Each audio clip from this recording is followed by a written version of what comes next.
I wanted to touch grass, but I was told to get back to work. So today we're going to see how long it takes to touch grass in every mainline Final Fantasy game for the PC. So we naturally start with the first Final Fantasy, and after the first cutscene, there we go. There's some nice grass right there that we can touch. That's easy!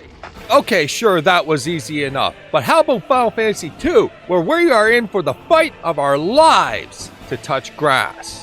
So in this fight, we have player control. So these really nice knights are just helping us lay down in the grass. That's so kind of them. Coming into Final Fantasy 3, we enter the scene of a horror movie where 4 kids enter a cave and dispatch a murderous turtle trying to kill them, while a sentient crystal gives them a job. But they don't just sell the crystal instead. Anyway, kids make it out of the cave, so find some grass right away. Moving on to Final Fantasy 4, we're way above the grass in a bunch of airship, but the king knocks us down a peg with a demotion simply for asking questions. Cecil considers a career change, chills at the entrance to Baron a spell for an unskippable cutscene, and then proceeds on his new path in life by touching grass outside. Now finally on to Final Fantasy V, perhaps the last easy one we're going to have for a bit. This one, I didn't know how to rule it, since Boko can possibly count as a beloved member of your team. If you go for more of a human touch, we actually end up touching grass moments later near the meteor. So this is where average times to complete start ramping up. Final Fantasy VI, we start in the mining town of Narsh.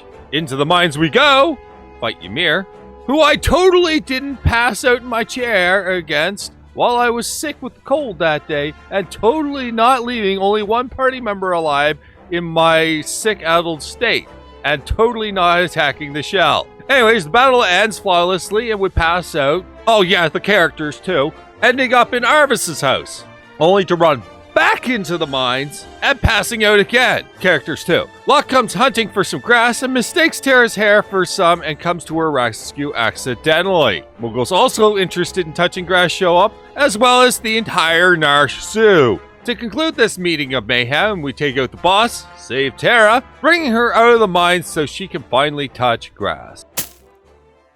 So in Final Fantasy VII, it's canon that no grass or flowers grow in Midgar. Exception to Eris, of course. But once you go to Calm, the grass is everywhere. So let's take this to the next level with Final Fantasy Remake, where you don't leave Midgar at all. So here we introduce Cloud Stuntman, who will be doing 90% of the scenes. We head into reactor number 1, find a way to shut Barret up, and show off our skill in dodging through all the lasers, totally not running straight through them without any care. Get to the bottom where the Scorpion Sentinel introduces us to the Michael Bay School of Boss Battles, some relentless spamming of the X button later, and the boss goes down. We make our lengthy escape as the place goes boom, and we lay low to begin our mission to get paid by working our way to 7th Heaven. On the way, we invest into Midgar's booming flower market by the only person that has flowers, and get attacked by soldiers who know those flowers can't be real. We find a bunch of plants in some flower beds, which at first glance I thought was grass, but alas, no. Honestly, that was my plan on how we were going to get this, but I guess they were on to me. Disappointed, we catch a train to the slums, and just as we're about to reach 7th Heaven, we find just the tiniest bit of grass on the path. It's pretty dead, so let's move on. 5 feet later, I think there's some green in there. Pretty sure. Screw it, I'm counting it as a W. Grass, check. Angel, check. In Final Fantasy VIII, we literally die and go to Grass Heaven. So while we're here, we can watch Edgelord be Edgelord as they kick the crap out of each other, and wake up 1 moment later inside Balam Garden. You'd think that since we're in a literal fucking garden, there'd be grass. Nope, just moss. We actually have to leave the garden to touch grass, but at least it was quick. We open up Final Fantasy IX with my favorite pastime, stress-induced flashbacks, startling me out of my daytime old man naps. That aside, we start the game with a little lighthearted mutiny, as well as plan some kidnapping. Are we the baddies? Finally, we gain sentience, and the first action with it is to touch grass.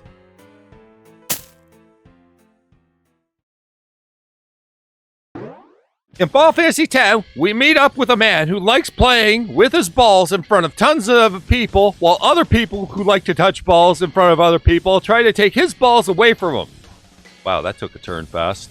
Anyways, his dad breaks up the party and proceeds to show his son how you're supposed to spread your seed around town. With the help of the man your dad introduced as his friend, we begin our escape out of the city. Once doing so, we're being told that this is our story. And while wondering if that's a butt or a mouth, I'm not sure if I want to know that story anymore. Taking a moment for a cold shower, we take a good long swim. And finally, after such a strange experience, we get our chance to touch some grass. In Final Fantasy XI, we start the character select screen, literally doing exactly what we would do when touching grass. After the cutscene, we just head left and immediately find grass. Next up is Final Fantasy XII, where we immediately have liberated Naboo! And then moments later, enter the Clone Wars. We start as Rex, who's denied an immediate chance at grass. Mind you, it's really hard to tell since it is nighttime. Anyways, our first mission is to save the Emperor from Count Dooku. What? This isn't Star Wars! Okay, I guess we'll start our story with a young boy who grew up in the desert, with dreams of becoming a pilot of their own ship. Are you sure this isn't Star Wars? Well, this kid's gonna have a new dream. One to touch grass in the desert, starting with this patch, which is so rudely blocked off. Taking a look outside in the Ester Sand, we find some grass that looks pretty dead, so we're not gonna count this one. Smack a tomato around, and then head south to Giza Plains, where there's tons of grass. Oh wait, it's the dry season. Everything's dead. Only one direction left to go, and that's to the Wester Sand. Otherwise, we're gonna go through a few hours of storyline before we ever see a grassy area. Plenty of dead grass out there and nowhere to go except one area. Zertidan Caverns. The intro to the area shows green grass somewhere, so we just have to find it. We make a couple attempts to find it while having the threat of being one-shot by these mobs the whole time. Finally find it in a sun-dappled room and touch grass with our dying breath. Final Fantasy XIII was the longest run and it's not even close. And that's with me skipping all the many cutscenes. We find ourselves in the middle of a freaking war zone. Unfortunately, the Pulse Vestige has no grass in it, so we're just going to have to push through it with top shelf speedrun strats. Great value speedrun strats. I gloss on the story, but all I can come up with are angsty kids are angsty and lore dubs have zero context, so you're sitting there with the best of confusion. Anyways, we get to the end of the area, take on the fallacy. That's the bad guy. Wake up as Lassie in a crystallized Lake Brescia, or in other words, we're fucked. But at least we can use magic. Obviously, we're in the middle of the lake, so we're not going to find any grass here. So moving on, while leaving Snow behind because he didn't want to touch grass, but is probably the one person on the planet that needs to. No cutscene on that because I'm skipping them all because this is long enough. Finally making landfall, we enter Brescia Ruins. And what's that? Is that grass? Nope. An invisible wall. Well, fuck me, I guess. Leaving this place behind because it has no value to the plot, we land in some scrapyard, which I'm not even going to bother looking up the name for. Play more grass just out of reach, except landing on this one jump point, where if it's in arm's reach, I'm counting it. On to Final Fantasy XIV, where almost half of my video recording is literally the character creation screen. Anyways, we start on a lovely cart ride through some grassy fields while we get 20 questions in a cutscene we can't escape from just to touch grass one time. Come on, just let me off the carts and touch the grass, it's right there! Moments later, nothing important happening, we land in Gridania and touch grass moments after I modify the controls. It turns out that in Final Fantasy 15, it has a setting just for grass! Not to make that setting lonely, we crank everything to max and begin the game. We start in a fiery inferno, and as much as the game won't let me look for grass, I tried my best. Moving on, we Tarantino back to visit with Daddy Dearest, with 4 guys that look nothing like the guys before.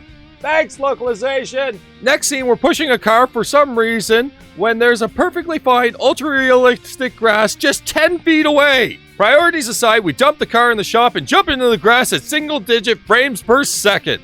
Max settings look great. Now it's picture time. So Final Fantasy 16 came out while I was working on this video, and I don't own a PlayStation, so until we get a shady port on Epic, you get Jack. So we start by smacking down Tiamat, followed by landing in the prettiest and most idyllic grass field, and as such, touch grass. So here's all the games from shortest to longest completion times. I hope you enjoyed, and here's a video of something equally as useless for you to enjoy. Take care.